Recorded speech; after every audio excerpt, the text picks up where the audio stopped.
at some point I was going to get this guy on. But I also said to myself, you can't really call your channel or what you do session solos unless we start talking to people that are doing it currently, not just historical. And so then I was racking my brain and I was like, who do I like? Who's the first? Like, who do I, and of course everybody throws out stuff and I'm like, I know exactly who needs to be first. Izzy needs to be first because this guy, well, for a number of reasons, but let me brag on him for a second. Number one, Izzy, how old are you? 38. So Izzy's 38 years old. The man has not even turned 40 yet. And let's recap. He's been on Saturday Night Live.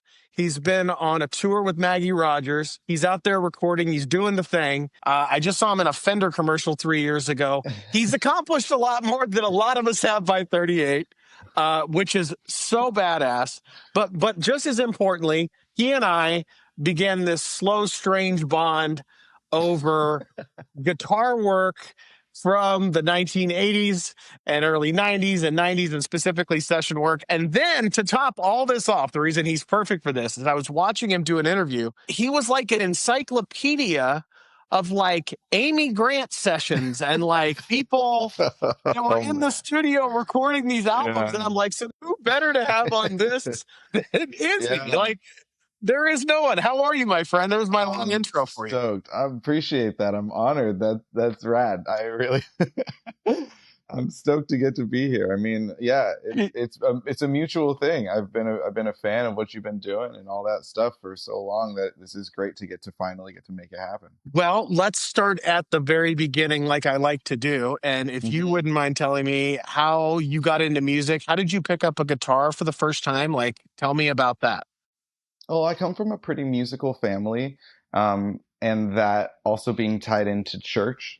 My dad is a music minister, and my mom would play keyboards in the church, and so they'd lead worship, and that was kind of how I first started being surrounded by it at a very young age. And a lot of my family plays wind instruments like sax and flute and things like that, but I just really rebelled against that. I was like, the diaphragm, no thank you. Anything with my hands though, I'm down. So one Christmas my dad gave me a couple like garage sale guitars and a couple like DoD distortion boxes into a PV keyboard amp, and I was like, let's try this out. And so got a couple of friends to just kind of show me some basic power chords, and then that's when I started to like learn about metal and punk and all those things at the same time, and it was just like, this is the sword. This makes so much sense. And so at a really young age, I just saw directly into my hopeful future where I was like, I'd love to be on stage playing this, and just like, I get it. I understand how to make this happen. I just have to like really go hard. And so I just really shot for that through every decision I made in my life growing up, just to try to make that be the thing. Learned some keyboards along the way and some bass, and but that was really the beginning. And I was ready to start touring when I was like 15 or 16. I think I went on my first tours, jumping on like Warped Tour and stuff. Nothing luxury, but yeah. Okay, stop for a second. You were on tour or you were going to check out the concert? No, no, no. Like, tell me, I feel like we skipped something there. I learned how to play the guitar. Then I went on tour at 15. Wait a minute. What happened? How did you get from A to B? Well, me and my church band, like we would like jam along, but we loved bands like Dream Theater and, Pantera and Metallica. Just would like go really hard into progressive metal and things, but also then go play on Sundays. And we would just practice and practice and practice. And finally an older band came to my high school when I was playing there, playing acoustic, like singing some sad love songs or something. And this punk band came through, and they were like, we're looking for a guitar player that can sing harmonies and all this stuff. Like, you'd be perfect for it. And so they were all, seniors and older than me, but I was like, yeah, I'm trying to tour. Like, let's go. And they got offered some Warped Tour spots that were really far all over the place, but it was my first experience getting to do it. And I was like, this is it. This is the thing. And so I just kept pushing forward into that. And, it's wild, the series of events that eventually led me into playing with Taking Back Sunday. And that was like my first real bus tour in 2009, and that really gave me the bug to understanding like, yes, this is exactly what I'm shooting for. I'm going to keep going even harder. Tell me first, where did you grow up? And this band that came through, was that Taking Back Sunday, or was that another band that led you to Taking Back Sunday?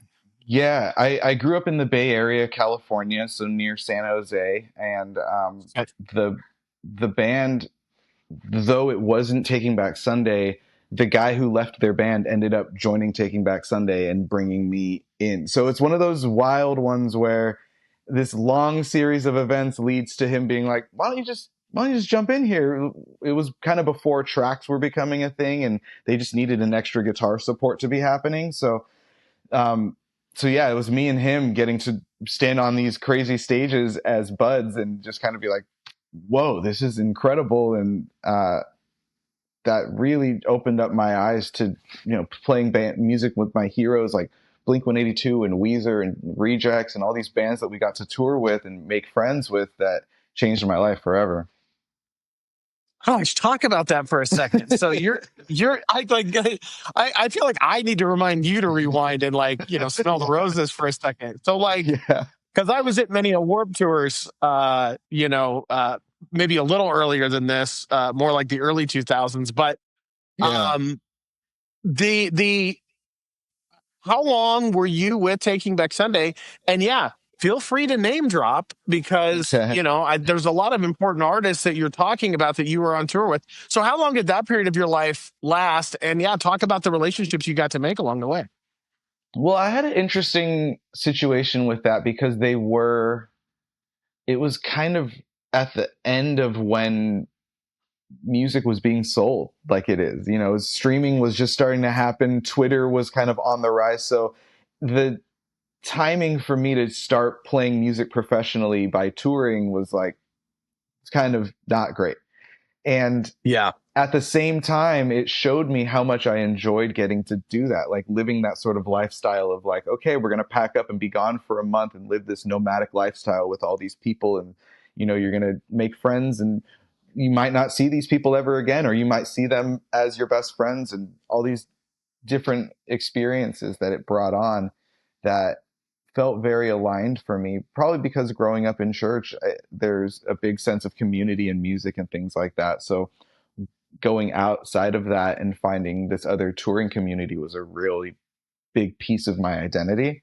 And the, I was going to shows, but I didn't really know about going to see live music like that beyond like a local few bands that were really impactful to me. I didn't really go see live music. I was just in church all the time playing live music and being around it.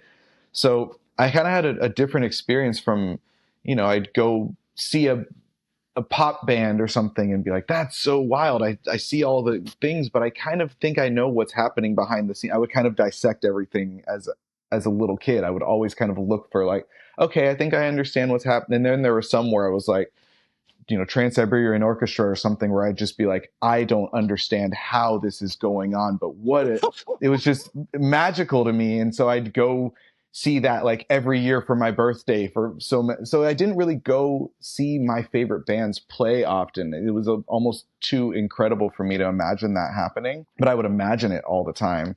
And so then once I will say I kind of went from regional touring, Warped Tour stuff, and then once I got the call to do the Taking Back Sunday thing, that's when it really kicked up into like, okay, let's get a passport. Let's fly across the country for the first time. Let's do all these. My first show with them was, I did, I think, one rehearsal, and then my first show was Bamboozle in New Jersey with them, which they put on a live album. So it was one of these things where everything was always just like, you ready?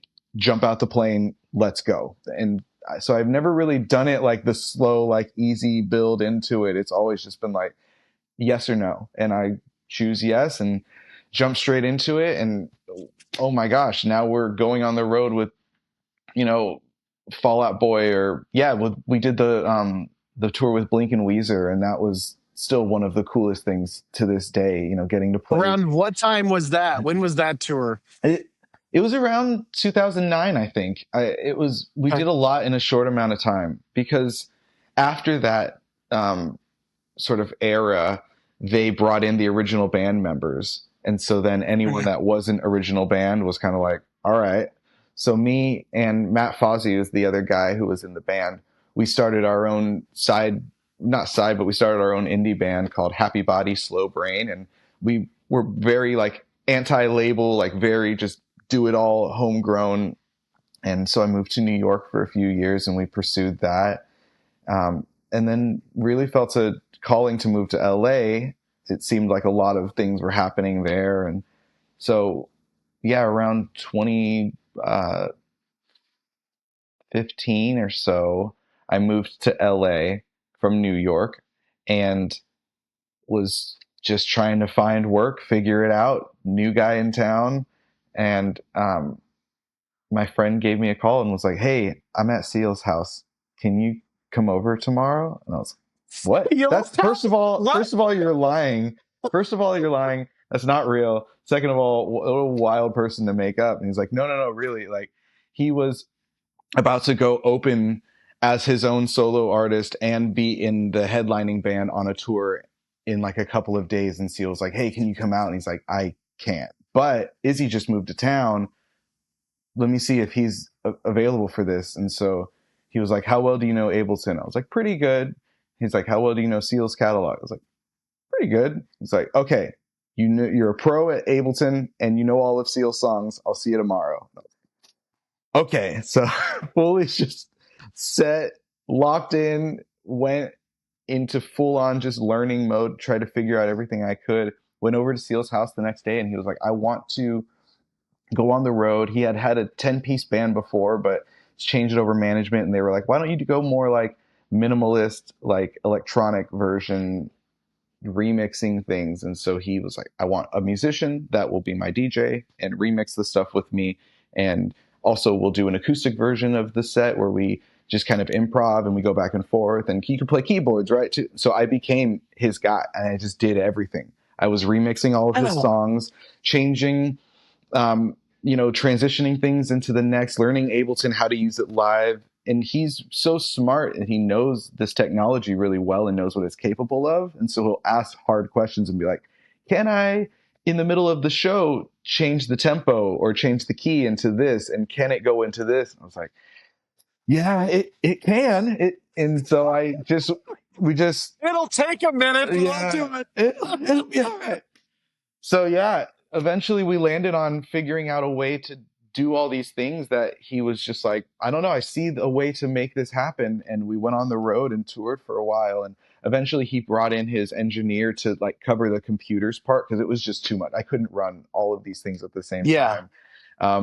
So that led me to playing electric, acoustic, keyboards, singing, and also like, just it showed me how to blueprint to do all the things that I do today, which is music directing, running playback, playing guitar professionally, and like learning all those things. So I learned under fire all of the ways to be like the session or like touring professional beyond just like being in a band or whatever.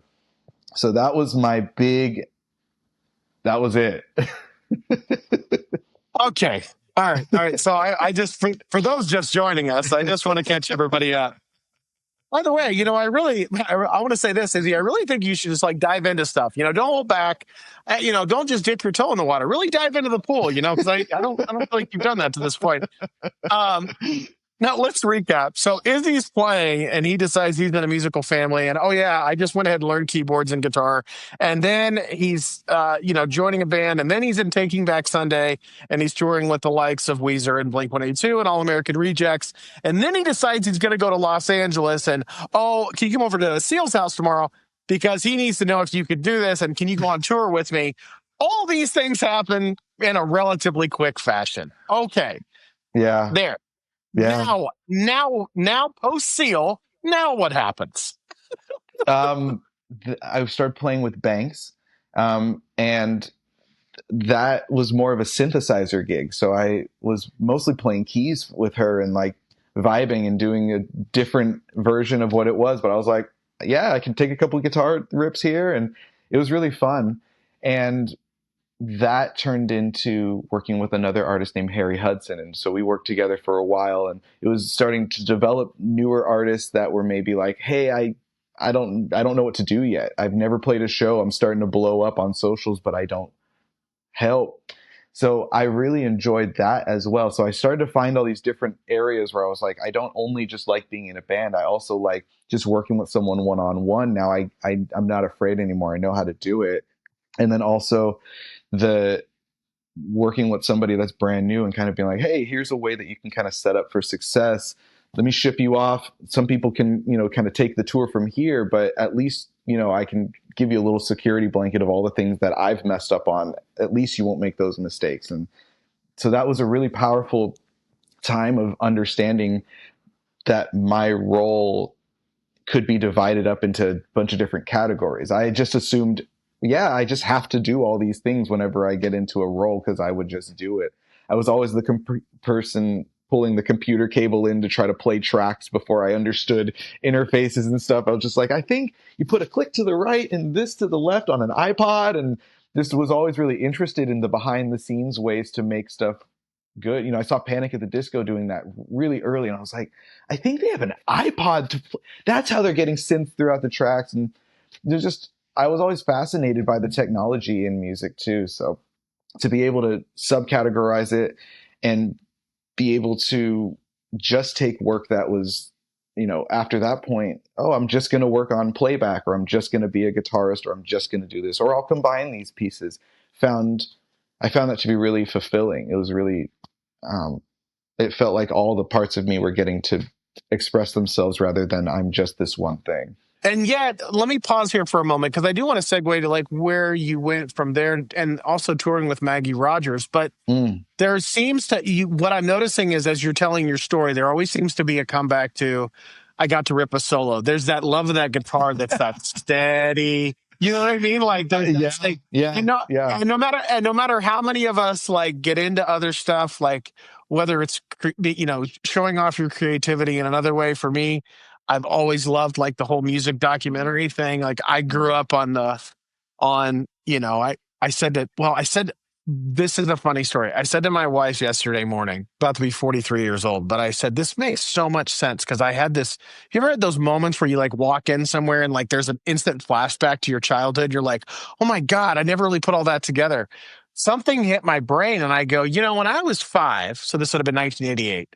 And I go, when I was 5, I was watching Mr. Rogers in the morning and I was watching MTV in the afternoon. This explains everything about me. Totally. Like MTV in 1988. I started playing piano when I was 4, so 1987. Like that, like this explains everything about me. But then I thought to myself, it's funny in that, like, so there's these threads, right? There's these threads that kind of keep us going. And what I'm noticing just hearing from you is this thread of you love the aspect of being creative and figuring it out, which, by the way, even though I'm about 5 years older than you, I do think had we grown up in the same place, we would have hung out because it was this infusion of, I want to be a rock star. I see what the guys are doing, especially in the late 80s. Like I want to do that.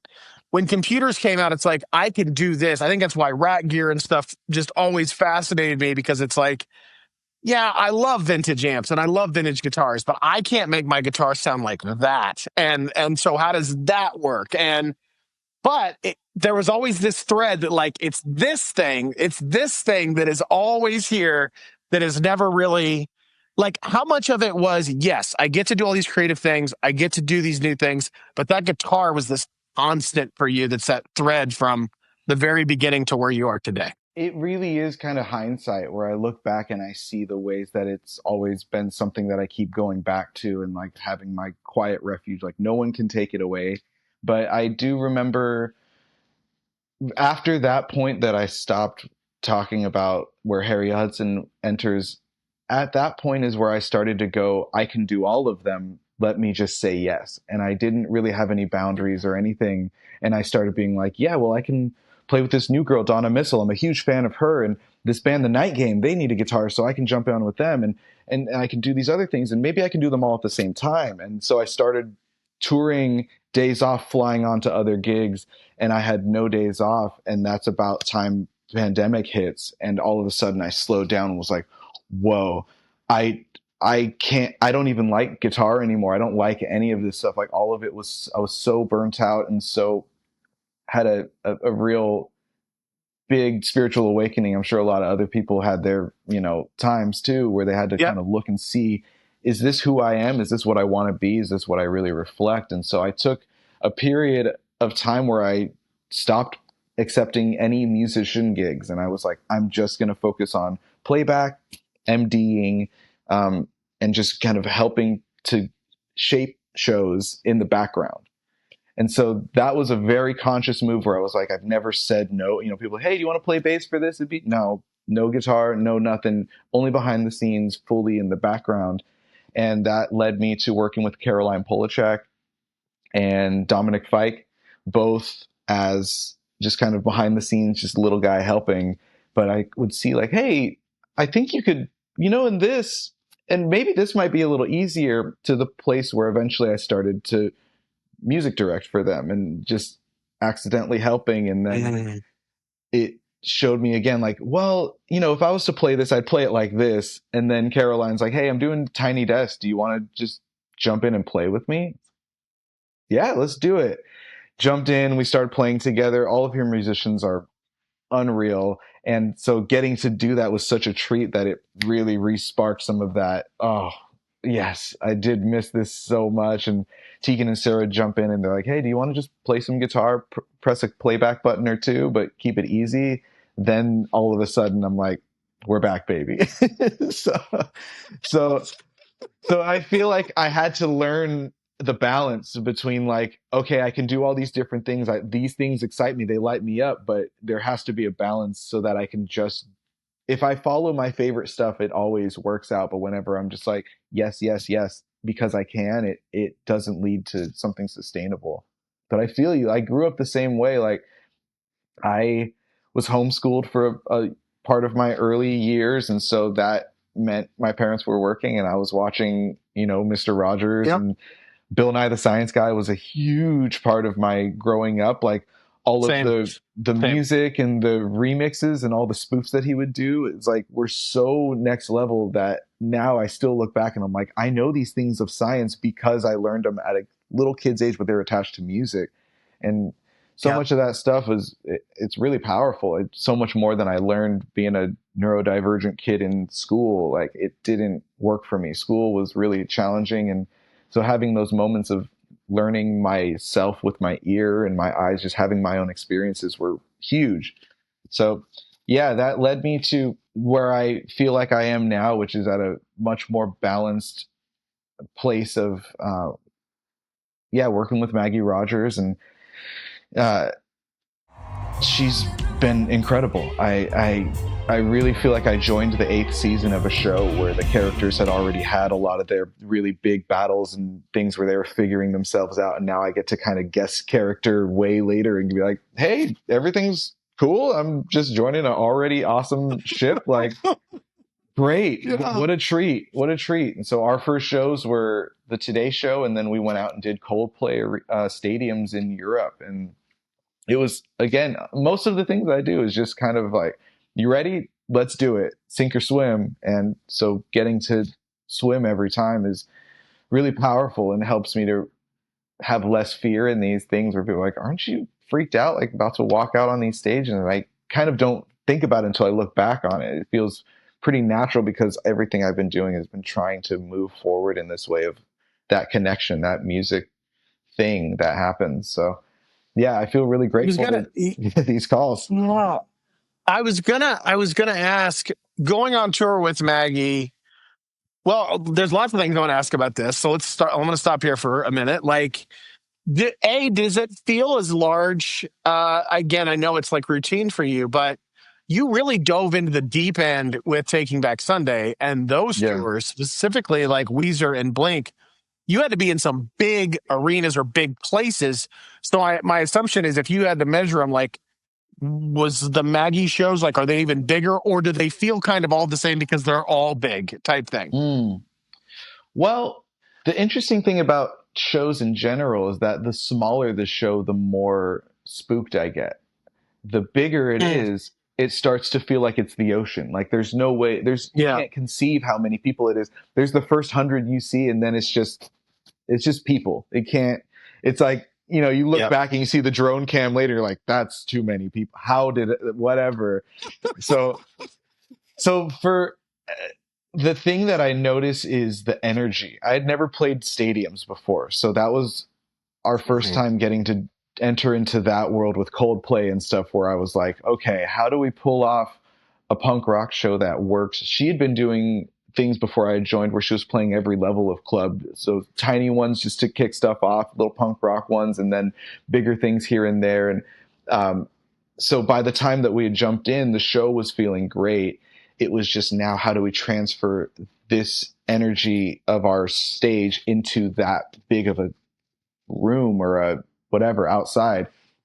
And so I watched Maggie kind of transform her small gestures and cool things that were on stage to something that were more grand and big. And I watched a lot of like Wembley videos of all the different artists that had played there and how exaggerated things need to be, because the stage is so different that all of the like little rock star or whatever moves don't make any sense. You have to be big, larger than life. And so it was really fun to see how we can go so quickly from that to like a small intimate club show or something, and just see the different ways of winning a crowd over in a space where they might not know who you are, and you just have to send it with the band and love each other and play with each other. Like that's the biggest part of all of it, is that no matter what, if you're all playing together, then people feel the transmission of that. And I don't think about like, I need to impress this person. I'm just like, I'm going to lock in with my band and we're going to play our very best. And I think people feel that,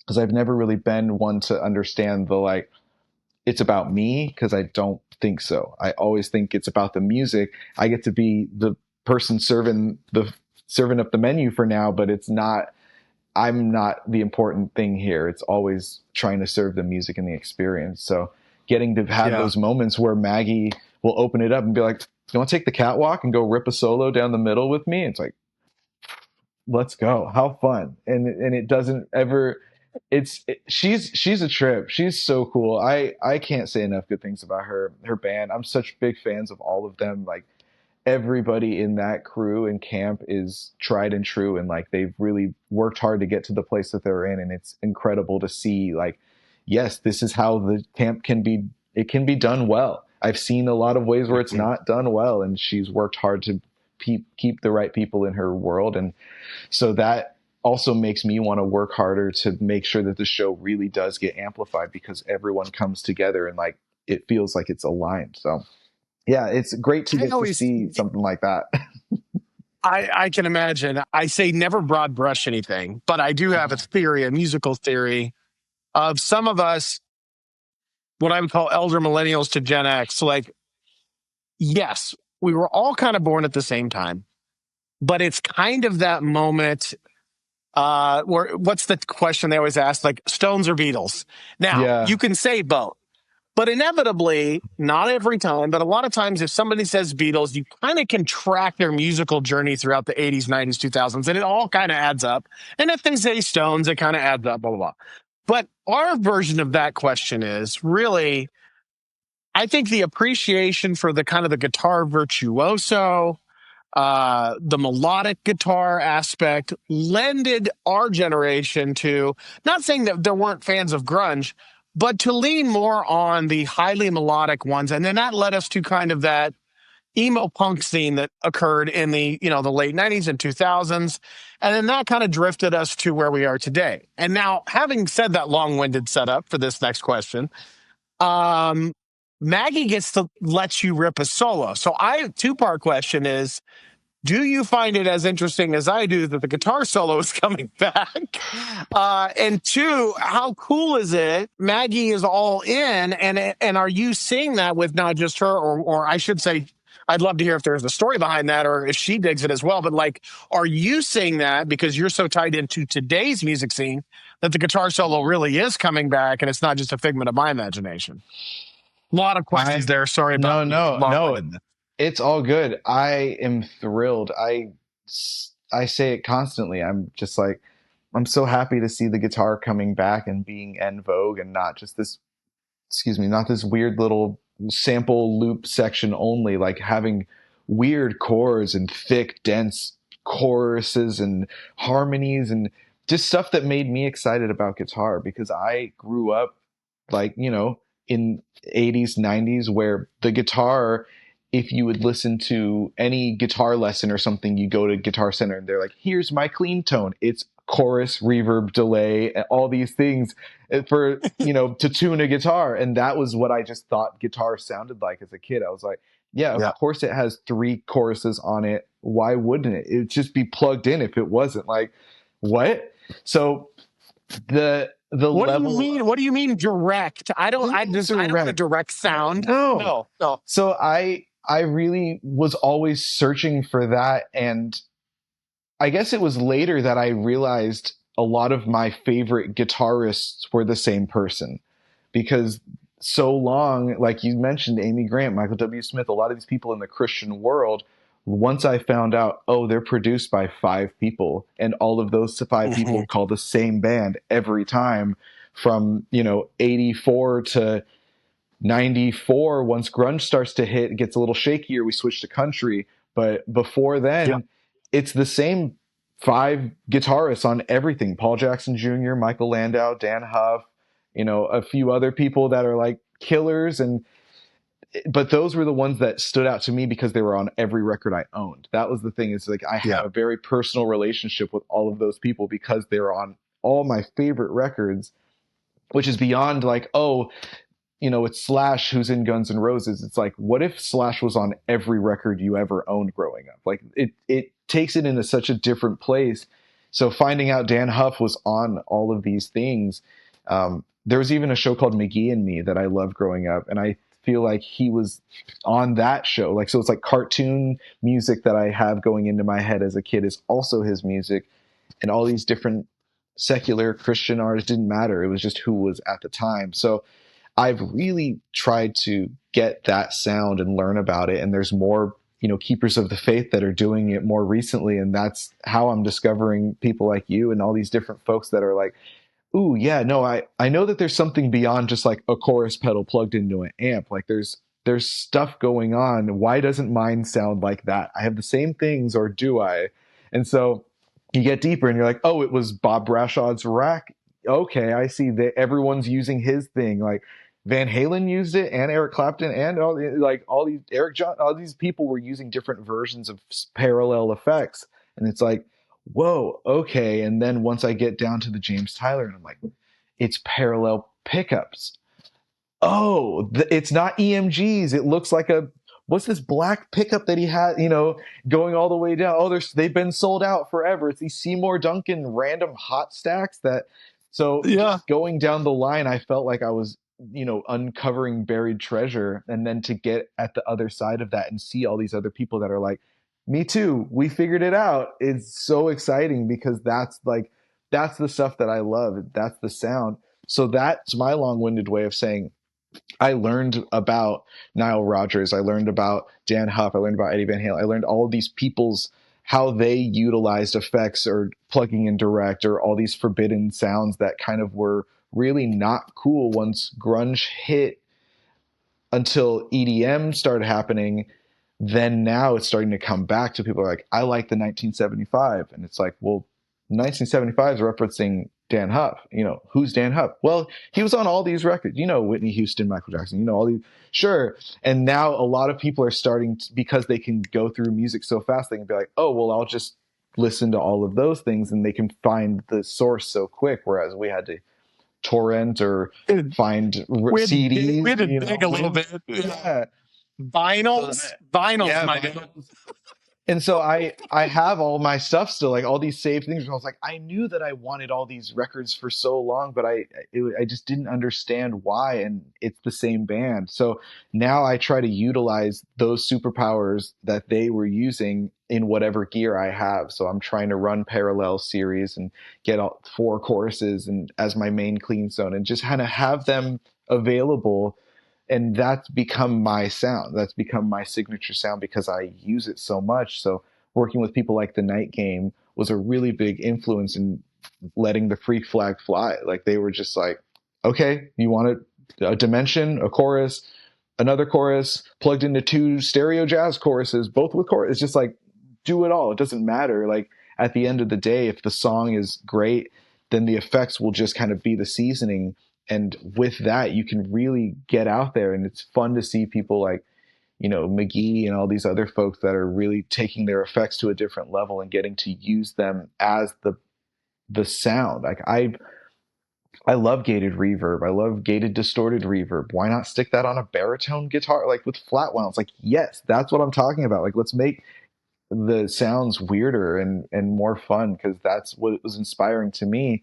And it looks like these are these clean little pristine rigs that these guys in the 80s would have, where they're just like swelling on a volume. But I'm like, you understand there's a chorus for just the right side delay as a rack Yep. unit that they have for just one side of the speaker. That's thousands of dollars. Like, this sound was so expensive and they still can't make it. You still can't do it. No computers can do what these Bradshaw rigs were doing. It gets close, but it's not the same thing. So that's the sound that's latched in. I was going to say that as somebody who can attest to spending too much money and trying, I can get it really close. Yeah. I'm one of those people that owned the rack units, but sold them in 1996 for pennies on the dollar when no one wanted them. Like an SPX 90 that I had, or a Digitech 2112, which is more of a later 90s one. I'll say with the plugins and Fractal and like THU and Overlap, like they've done a tremendous job of getting what I would call 90 to 93% of the way there. Yeah. You're right in that it's so funny that we made a technological evolution. And honestly, I have to give a shout out to my guy Rich and to the late James Tyler. But Yeah. what I find funny is when Rich retells the story about talking to people that are producing music today that are 10, 15 younger than you and I are. And Yeah. they're like, I'm trying to get that sound. And they're like, do you know how many plugins I've had to use to get this? And you just hit a button on the guitar and it just happened. And to Yeah. think that Jim created that in the early 1980s and was tinkering around in the late 1970s with things to lead him to that we're still using. It's kind of the whole, wow, this makes my head spin thinking of how we even got here.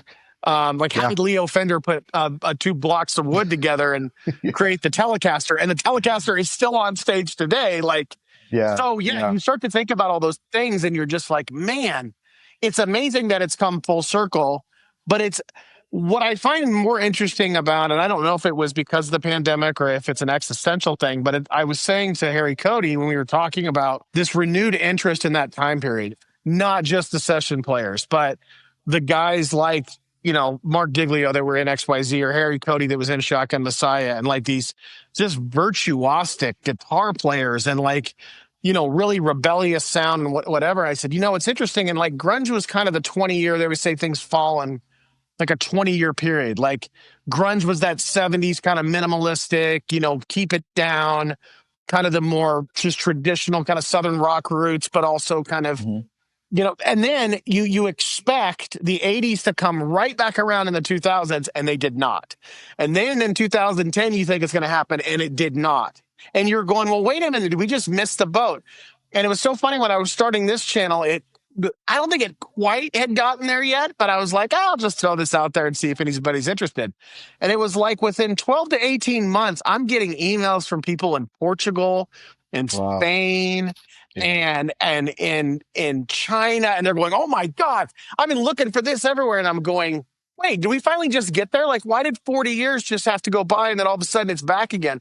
Like, I'm so fascinated by what's happening in music. Like, even when I was doing that JTG demo, I was like, this particular Sabrina Carpenter track, I mean, it's just a clean guitar with like, like a reverb on both sides, like a wet, dry, wet thing to really get it. And I'm like, that even seems kind of like from that era. And I'm like, Yeah. is this a Oh conscious yeah. thing or is this just Oh, yeah. subconscious because all these young people are into it because it's the thing? Like, I can't figure it out, but I think it's great.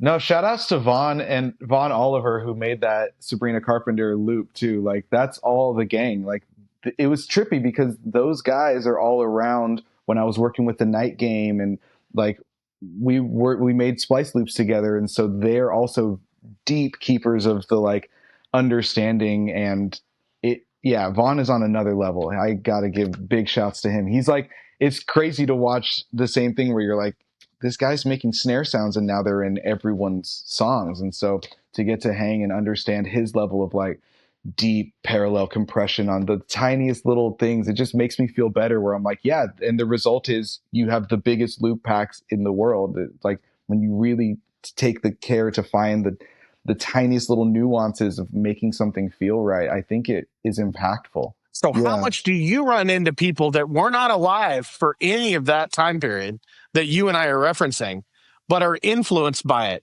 And then my second part to that question is, are they influenced by it in the same way that you and I kind of discovered it? It's like, I don't have to be alive for something to be influenced by it or to be, truly locked in. Are they influenced by it because it feels like, well, this is where everyone's going, so we kind of got to get on board? Or is there really an appreciation for it? And they're like, how come no one showed me this before? Now the internet makes it so easy to hear something in a time capsule and see a quick glimpse of it. So Yeah. I'll use Cocktail Twins for an example. They are the weirdest guitar sounds and vocals, but that's like the way that people are like, I want shoegaze. It's like, no, you don't. But you want to sound like the Cocktail Twins. And they had crazy rack units running digital reverbs and all these different things to make their guitars sound like this amazing masterpiece. And so people won't be like, I want my guitars to sound 80s. They'll be like, I just want it to sound shoegazy. And knowing, understanding, like, okay, so maybe you don't actually want My Bloody Valentine. You want the idea of parallel effects running into each, or you want a reverb running into a distortion, and just understanding a bit of translating what they're looking for. The industry is always going, this thing worked and this was cool. McGee is cool. Everyone should sound like McGee now. Like, so Yeah. that's what I'm usually working for and against at the same time. Like, I don't want everyone to sound like that, but I want people to go, what if I played a baritone guitar? Or what if I ran into a gated reverb? Like, it opens up the conversation for me to use a little more gated reverb than I normally would. And people go, this is acceptable and cool now because someone else is doing it in pop culture. Mm. So that's the thing that I dig is, once some band brings the 80s in, people are like, I like Phil Collins now. I don't really know his music, but I know that it kind of sounds like this. I know he was on the Tarzan soundtrack or something. It's like, it's Yep. funny and it's cute because there's a little reference there, but they aren't digging into the early records and like understanding the slapback or the thing he did with Peter Gabriel to invent the gated, all these things where I'm sitting there and I'm like, yeah, but did you know that if you put the gated thing on the solid state sound console, I just go, you want gated reverb and some chorus. Cool. Let's try that out. And that's already a big adventure, but it's fun to see younger people using crazy references that are more like, this was in a TV show, and I trace it back and it's like, oh, this is a J-pop band that did a TV theme, but they were all normally like 80s prog shredders. And so it's like different ways of finding my place in that environment. Or with Maggie, she worked with Nile Rodgers and they made music together. And she's like, oh, the Mm. way that you play this reminds me of Nile Rodgers. And I go, okay. I like when he did Just Dance and he put that dimension D on the, okay, let me do a little, this kind of delay. And so I just kind of get into the 80s, 90s Nile, and I'll present that for a thing. And she's like, perfect. That's exactly what I was seeing. And so, or with Seal, when I'm like, oh, I'm going to give him the Michael Landau thing, but in the middle of this other part where I'm going to do like a crazy solo or something, I'm also going to dip in these cleans and these crispies. And he's just like, yes, that's the way it's supposed to sound. So a lot of people aren't saying that they want these sounds. You just kind of, from everything they're giving me, I'm like, these players in the 80s already did it. If I can pull from their recipes, it's like all these hit songs, like number one songs. Whereas grunge was cool, but if you look at grunge too, if you like look at the racks that they were using, look at the rigs they were using, it's like they had a tri-stereo chorus, or they had a SPX 90 doing a symphonic thing. It's like chorus is always there. It's not going away. And people tried to, the haters tried to get chorus out of here, and it's back. And chorus and dimension and pitch shifting is like my favorite thing. That's the part of music too that's just made it interesting to me. It's like the fact that Landau and Huff are running, and Lukather, they're all running, two or three choruses at the same time. I'm trying to do that in an arena, and I'm trying to be like, hey, look, guitar can sound crispy and glassy in these certain moments, and people are like, what is that snappy thing? And it's like, the people that know are like, oh yeah, well, you have the compressor and you go into, so I like knowing all of it, but then I also like making it just be this magic elephant snout sound that goes and hits people in the face, and they're like, what was that? And it's like just magic. It's bringing the magic into guitar again, and that's the stuff that always excited me. And so when I would see stuff where it was like, we're going to do a broken down acoustic set, it's like, yeah, that's cool. I appreciate it. It's great. And that was how I grew up with a lot of church camps and stuff. Fireplace, fine.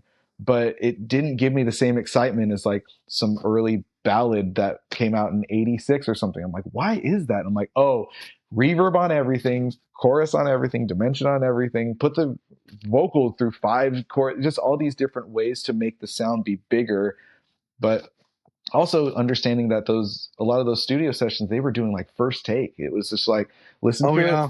all right, let's rip. And there's something really cool about that people don't talk about very often, and it's the bridging of live music to a studio, where it's like you don't Yeah. have five takes because the guy's too, he's got too many sessions booked, so you just got to have them in and do it, and they have to be good enough to almost freestyle. So that's something that I grew up enjoying without understanding it. Is like, now I listen to a record and I'm like, what if we just kind of freestyle through this and I just try to do what I think is going to enhance the song, and maybe that stays on the record. And that's my way of giving back to those guys that would just go in and be like, I don't know, what if it's doing these certain things that elevate the keyboards or the vocals? And that's just how I listen to music. So I see that starting to come back into music by people listening and paying more attention to.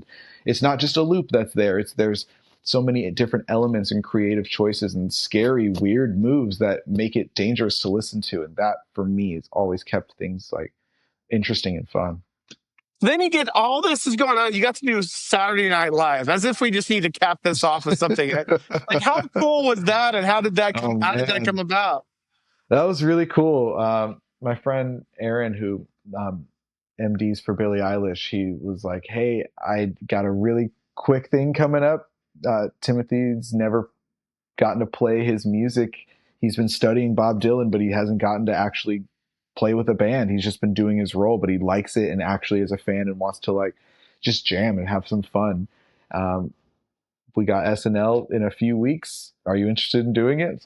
Yep, let's do it. So we just went in with another batch of heroes, incredible producers and musicians, and just all of his friends that he called to make this happen. Um, and we went in there and started jamming on B-sides and blues and just kind of hanging out and having fun, and eventually landed up, James Blake, his buddy, came in just to play some organ and sing backup vocals. And I was just like, oh, like, I'm such a big fan of all of you, everyone, but everyone was working in a really, I don't want to say small capacity, but nobody was like, look at me, I'm awesome. Everybody was still serving the song. And that's like always the goal, is like, all of these people could have sat there on the stage and played their own solo version of what it was, but to have everyone just being a small contributing member to this greater thing felt so amazing to witness and be a part of, on top of getting to go to my first SNL and like be backstage and see all the tapings and how everything's going, and just being like, this is so much fun. And it goes so fast. It's such a tiny stage, and it's just over so quickly before you even know it. And even while we were doing it, I was expecting to see Keenan announce us as we were about to play our song that I start opening. And I was like, that's not Keenan. Some other guy is standing there. Like, there must be something going on. And they're like, okay, get ready. In your ears. 3, 2. And it's like, and Timothée Chalamet. And it's Adam Sandler. And I'm like, oh, we didn't rehearse this. I didn't even know Adam Sandler was here. This is crazy. Wait. I got to start playing. And I just jumped into it. But I had my own little moment for a second where I was just a fan and just watching SNL happening. And I was like, that's how it happens. People just really do show up and hang out and do goofy stuff and whatever. And there was a moment where we were playing and Timmy had a little slip where he almost forgot a lyric, but I watched him dance his way right into the next one and land it beautifully. And I was just like, nobody even knows that that happened, but getting to watch him be so professional as an actor who learned music and really studied and took the time to commit to the craft, play with all these other people, and we were all just kind of like with him, backing him up, trying to help. And it was a beautiful experience. I'm really grateful that I got to do it. And it was, yeah, such a whirlwind. It happened so quickly, and I'm just like, wow, what a treat. That is amazing. I feel dumb asking this final question of what's next for Izzy, because I feel like you've accomplished so much that if you just want to sail off into the sunset, man, we got a heck of a book to write. What do you still want to accomplish? I mean, you've accomplished so many cool things. Like, I'm in such awe of what you've accomplished. Not just because, oh, it's cool, I work on this, but like to truly create and to love it and to be your passion. Like, I think that's the coolest part. And your hard work and just amazing talent. Like, so cool to see it all come together. But like, what's next? Like, what does Izzy want to do? Are we going to open up a recording studio and only record with rack effects?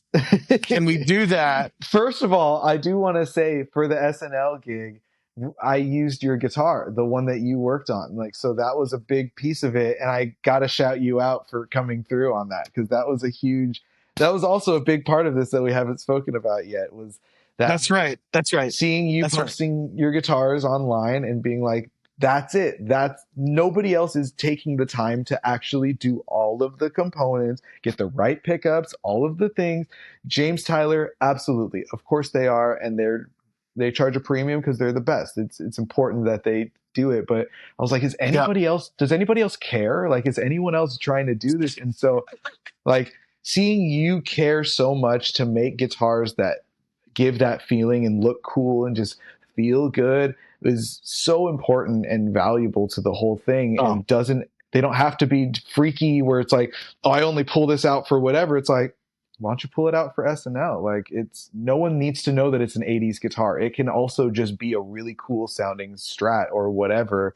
And we put in, the parallel system, the push, the preamp. Oh, the mid boost. Yeah. And we got to give a shout out to Andrew. Andrew. Yeah.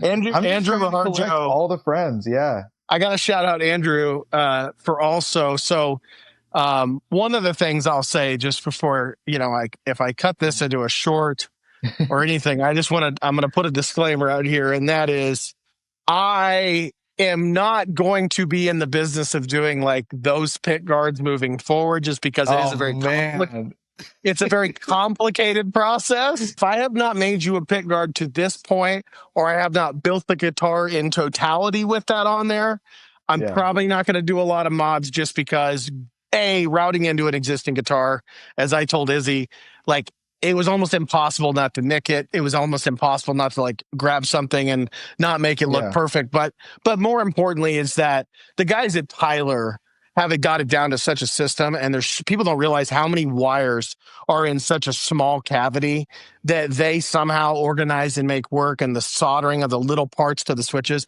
But I got to shout out Andrew, because some of these components that people ask me about all the time, like, well, where do you get the switches, or where do you get the buttons, or like, where do you get this? And it's like, you don't realize how hard some of those are actually to get. Like, some of those 6-pole DP-DT switches that I use to be able, do on switch for series parallel, those are tough to find. And I had to shout out Andrew, because here Andrew comes through. He deserves absolutely as much credit as I do. So here I am going to do all the wiring, and I'm going to route the battery box and do all this.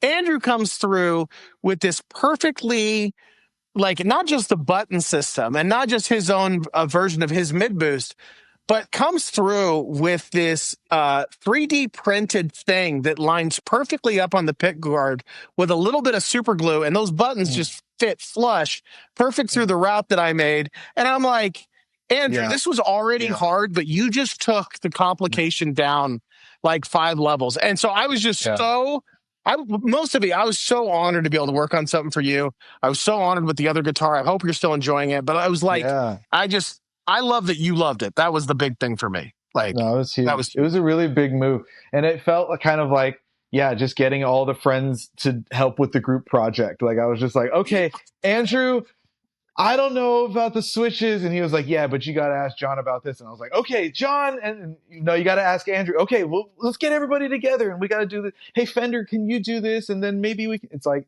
it all worked out and it's so cool. It was just a big labor of love because, yeah, like you said, it's kind of forgotten magic. Like it's extinct Yeah. now. It's no one's doing this. No one's making the components easy. So having engineer Andrew and guitar maker John are very important pieces of all of this, besides the fact that you guys did all the knowledge of like understanding the gear and caring about the little intricacies. Having you guys understanding the value of like electronics and guitar making are really important to the whole thing, because it's like you can't just hire someone to make this. You can't say, hey, can you just do the same thing in this guitar? No, it will not work. I've tried. I've spent so much money trying to do it. Like it's got to be people that understand what's going on and like. Well, I So always yeah, tell people you have to wreck a few guitars to really figure out how to do this. And man, I have graveyards sitting there. well, hey, So, listen, I am. There is no bigger fan on planet Earth of you than me. I oh can't man, thank you enough for being on this with me. I am so excited to share this with people. yeah, Just the stories and all the stuff and us geeking out about guitars. And I feel like you and I could probably talk for 3 more hours about stuff. yeah, And for real. maybe we'll probably have to do an episode 2 Yeah, at let's do some that. point and chat this up. But Izzy, thank you so much, my friend. Thanks for having me. I appreciate it.